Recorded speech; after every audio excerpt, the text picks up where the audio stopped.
Hi. Okay. Welcome again to FSB. Prachi is coming for the second time. Yeah, and she actually has two films. So Here Lies Makfi, and she also had a film in Room of Her Own. We screened it first day. So thank you for sharing both the films. What I wanted to start with is your trajectory of arriving at the subject. And Makfi, there's a lot of fiction around Aurangzeb, not just the Hindutva misinformation kind of fiction, but there's also good fiction. Like you have the brother story, like Mohsin Hamid's Moth Smoke and books like that. Obviously, I don't think there's much about Zemunisa. So your trajectory of arriving at that subject, can you talk about a little bit about that? So this is actually my second film on Zebun Nisa. I did the first one when I was a student at the Film Institute in Pune, and that was a short documentary, 20 minutes. But it was actually only towards the end of the process of making the film that I realized that I wanted to do a longer film because the language of the poetry was inaccessible to me. And as I worked with somebody who was a translator and somebody who works with syntax in Persian poetry in Tehran. So it was during those sessions that I got truly interested in what she had to say because my short is more to do with the palace, which I've also filmed for this film, but the other film is entirely set in the palace. So for me, the space, the soundscape, um, and a little bit of the poetry is what makes that film. But for this one, there was poetry in many different languages as well. So there's uh, English, there's Hindustani, there's Farsi, and of course the subtitle which is in English, and the written the handwritten poetry that you see in the film. So uh, arriving at Zebunissa was incidental because when I first went to Aurangabad, I had just finished reading a book on Aurangzeb, and that challenged a lot of these ideas that you are speaking of. And for me to find that his daughter was a poet and was a patron of the arts and regularly held gatherings where where contemporary poets would come and recite and share. So that sort of didn't fit with the idea of Aurangzeb or what I had heard about Aurangzeb or what the history books spoke about it. And also around that time, a few years before that, Aurangzeb Road in Delhi was renamed and it was called Dr. APJ Abdul Kalam Road. So it begins there for me. And then, of course, the whole smear campaigns against the Mughal history itself and there was this Twitter handle I remember, to remove Mughal history from NCRT textbooks. So all of that to me started making sense when I reached Aurangabad. But for me, the emphasis was always Abu Nisa because I was most intrigued by this person. And Aurangzeb is being, the entire timeline, there's an attempt to remove that from history. But Zebunisa is also on the margins of that very history. So she is even more on the periphery, more marginalized. So that's why she became somebody that I visit history through. And then look at a character who cannot be forgotten because then the book remains. So that is how we still kind of keep visiting her. Can you talk about the narrative itself, like how, like you talk about the poetry being inaccessible, and it is sort of a abstract topic to present in a film. So, your the process of weaving a narrative around it, around the poetry, around the mythical figure of Zemunisa, and connecting it to the contemporary times and the Aurangzeb topic that of the last 10 years, how it's been. So, could you talk about the narrative, how you wanted to structure it? In terms of structuring it, I knew that, I mean, the film is shot on and off through the 2 years of lockdown. And for me also, both the schedules, the primary schedules of the film's shooting, they were very disconnected, and I was doing other things. I was working in Bombay, and so for me the film has been on the back burner for, like, I think since 2020. And uh, every time I went and shot a little bit, I had to reimagine the structure. So I wouldn't say that I entered this with a grand plan, but things happened, and some of the things you see in the film are actually shot in my hometown during the lockdown. So while I was looking at two people who were, or three, there's a Persian girl who I met towards the end of the shoot who had never encountered Zebun Nissa's poetry. So I just filmed her reading it for the first time on camera, while the other two people have their own ideas of what Zebun Nissa was, which is sort of like how I was imagining the film. So to me, I think it's like a portrait, and the portrait is of course my idea of who she probably was, and I didn't think of doing something that was factually correct, but I wanted to look at the experience of it and not really say that okay, this is what she was, but then allow others to also form an idea of her. To open it to the audience.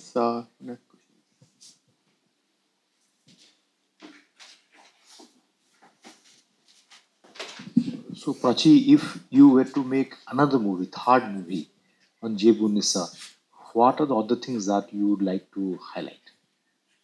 I would definitely, I mean, it would definitely have more poetry, but I think now these two films are already so different from each other that I don't know. I would maybe want to work with animation because I've already shot a lot in the ruins of the palace where she is said to have lived for 2 years when Aurangzeb was a subedar and he would travel with the harem, and also other places, for example Agra, where this person you see in the film believes that she was buried, but unceremoniously, because nobody came and placed her cenotaph on the in the space where her remains are said to be.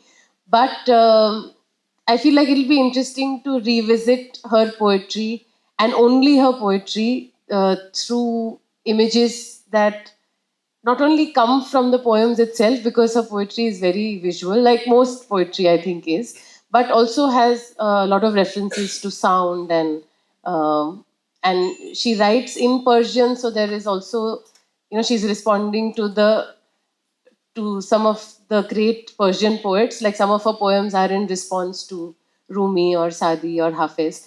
But she's also working with an Indian or a Hindustani idiom. So for me, that imagination might be more exciting to explore through animation, and not just, or maybe like a mixed media kind of thing, not entirely animation, but yeah, or a fiction film. I don't know.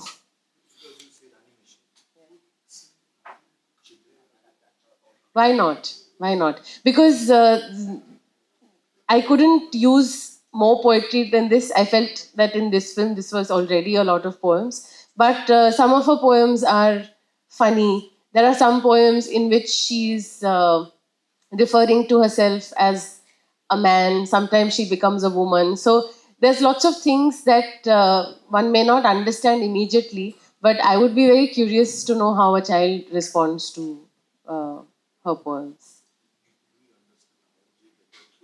Absolutely. Absolutely, because I feel, and some of her poems, she doesn't directly refer to him as a figure of authority. She doesn't say the name, but we do know that the last 20 years of her life, she was imprisoned by her father. So that relationship was very strained. And I think the book of her poetry is also in roughly in chronological order of her life. So the poems get darker and darker, and we see how she is looking at this father figure who was once very close to her, but later on, that relationship is quite messed up. And I also think that for all that we hear about Aurangzeb, that he banned music and he was absolutely against the idea of creating large monuments like his father. I think it's difficult for me to comprehend now, or to accept that image of Aurangzeb, because if he was really like that, then how was his daughter writing poetry and unmarried, possibly queer, and getting all these people together and uh, supporting artists, then how was this happening right under his nose? So it again makes me question who is writing history, why is it being written, and for what purpose. Actually, yeah. We can speak later. Thank you, Prachi, because it's a very difficult topic and personality you have made. It's a wonderful approach. But the two aspects, but it's observation, no question. One is her searching a tomb and her last remnants or any legacy, whatever may be, symbol. Another is poetry part. I had been to Aurangabad, I saw Aurangzeb's tomb, okay? So that was very simple, and it's mentioned there that this is the poorest of the poor. The term should be like that, okay? The boundary is very, now is guarded for a security point of view. My submission is, apart from poetry, don't you feel that there's much more impact of Aurangzeb's lifestyle on the daughter or vice versa? Number two, in our poetry, this is Persian language, okay? Persian is a very, very advanced language. I was a student of JNU, there is a Persian department, and I had a paper because I have Middle East studies. So, poetry part, like Mirza Ghali, why don't you have certain clips or thoughts of some luminaries of Persian literature of this era who could have thrown some light and made this film or documentary more livable? This is my observation. Thank you. I just, like I was saying, her, even though she's writing in Persian, but she's writing here. So that's why for me to draw connections directly between her writing and say the writings of Hafiz Rumi Sadi, that never really happened. So I thought it would be, not fair to speak of that legacy when she's actually not invested in that very much. She was Indian. She was an Indian princess.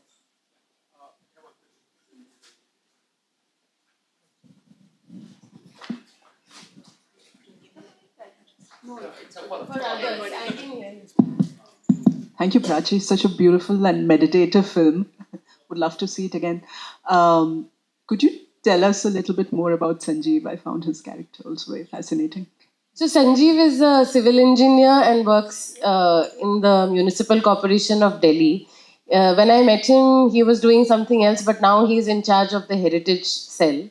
And he's very, very interested in history. And in fact, a few years ago, he, on his own, started researching on graves of Darashuko's period. And he was convinced that when you go to Humayun's tomb, they tell you that this particular grave, which is the most ornate one, is Darashuko's, but he was sure that it isn't. So then he started his own research on the side, and because he works for the Heritage Cell, he has access to these monuments. And he found the correct grave, and he went to Irfan Habib and got it kind of verified. And I think the next year, the government set up a committee to find the correct grave of Darashuko. So Sanjeev just went to them with his research and said, "You don't need a committee. I already have this." And then immediately they sort of disbanded the committee because they said, Irfan Habib has said this is correct, my research is fine. And after that, he started this search of looking for Zebunissa's grave because he was interested in her through her relationship with Darashuko, because they were close, and Darashuko also wrote poetry, translated a lot of Hindu literature into Farsi and Urdu, and they were both connected through this literary sort of world. And that's how Sanjeev was introduced to Zebunissa. And of course, because he's interested in graves, he thought, okay, where is her grave now? And so this is his journey of finding where Zebunissa is. He's also not very sure, but he thinks that whatever he has found, based on some magazine or a newsletter published in that time, which said that she was supposed to be buried here, and then later it was broken because during the revolt of 1857, all the Krantikaris were gathering in Zebunissa's tomb, So then the British decided to demolish it. They say it's because the railway track was passing through it, but Sanjeev believes that the greater agenda was to just, erase this meeting point for all these people who were troublemakers.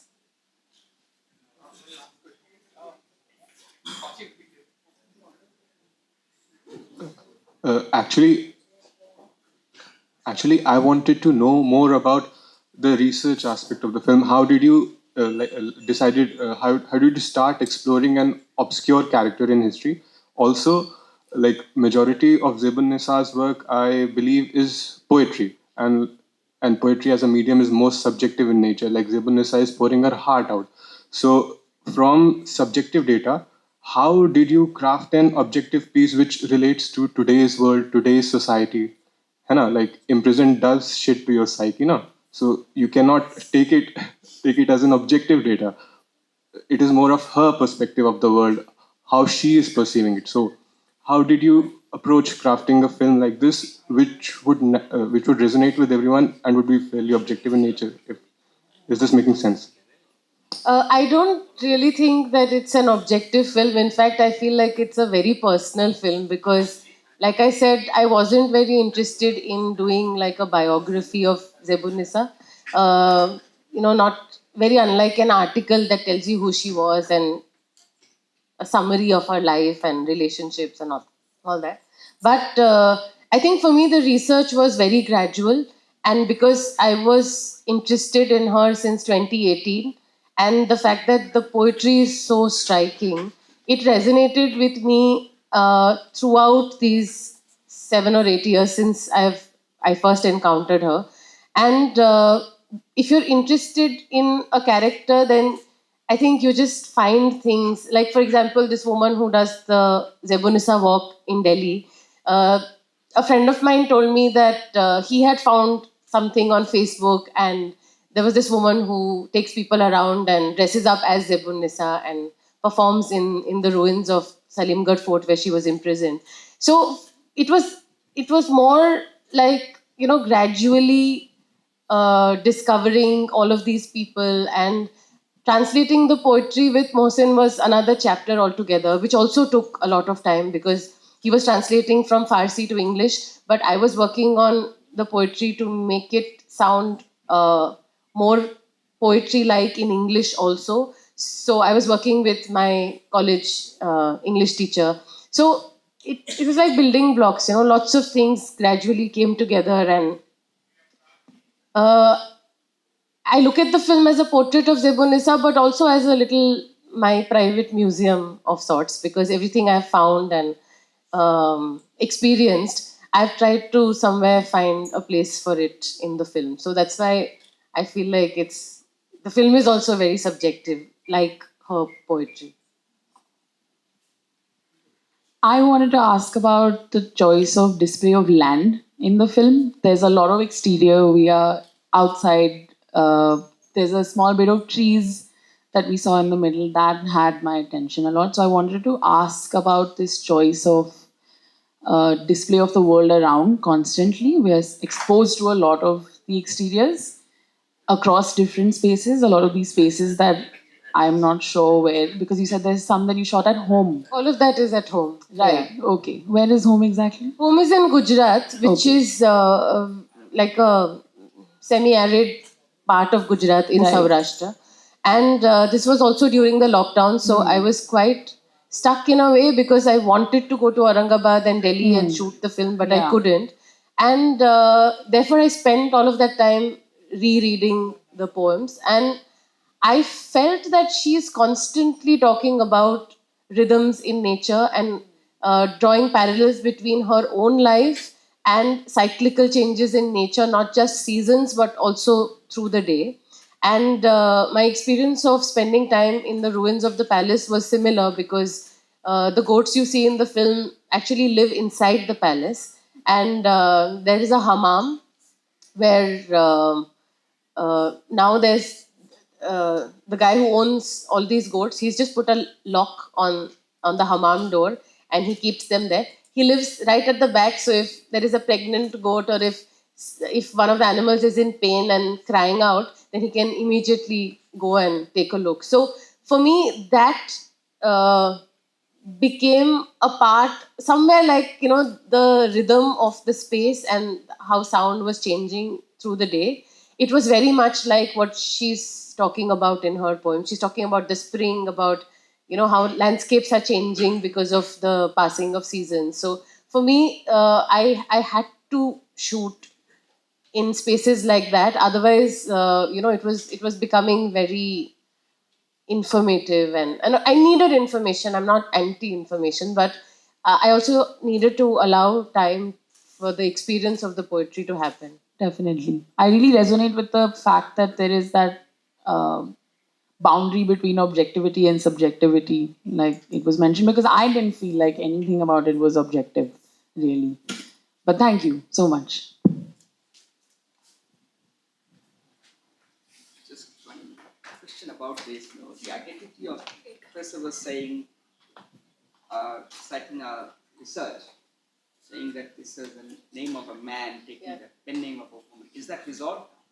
No, because the person who's speaking on the phone also, Sanjeev, he was having a laugh about it, because he said, people, and even today, the young researchers, I don't know why they question gender identity when, if you're really invested in her poetry, it will be very clear to you that this was a woman.